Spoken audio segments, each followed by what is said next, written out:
À la fin des années 90, l'astronomie entrait dans une nouvelle ère avec l'inauguration du VLT, le Very Large Telescope de l'Observatoire européen austral, implanté au cœur du désert d'Atacama, au Chili.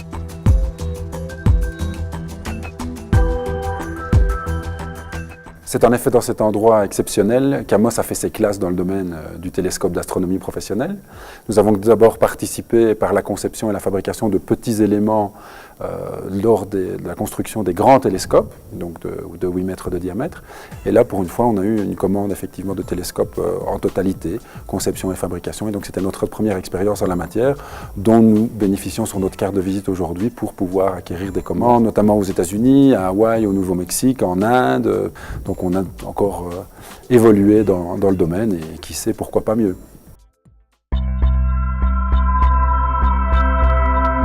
La clientèle d'Amos sort largement du cadre européen. En Inde, par exemple, l'entreprise liégeoise s'est vue confier la conception, la fabrication et l'installation du plus grand télescope jamais implanté en Asie, avec un miroir primaire de 3,6 mètres de diamètre, une belle carte de visite à la grande exportation.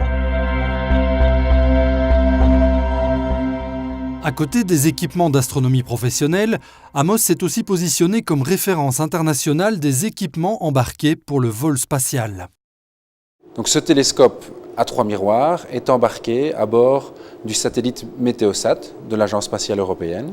Donc les montures, les miroirs, les petits télescopes de ce genre, c'est une spécialité maison et principalement cette nouvelle technologie que l'on développe à travers le monde qui sont ces télescopes à 3 ou 4 miroirs, donc vraiment pour gagner de la masse et de la compacité pour pouvoir en mettre de plus en plus d'équipements à bord des fusées.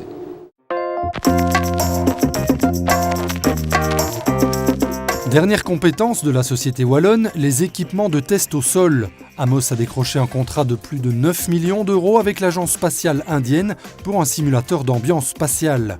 Amos est aujourd'hui l'un des rares intégrateurs wallons capables de gérer ses projets de A à Z, soit en interne, soit avec l'aide de sous-traitants locaux.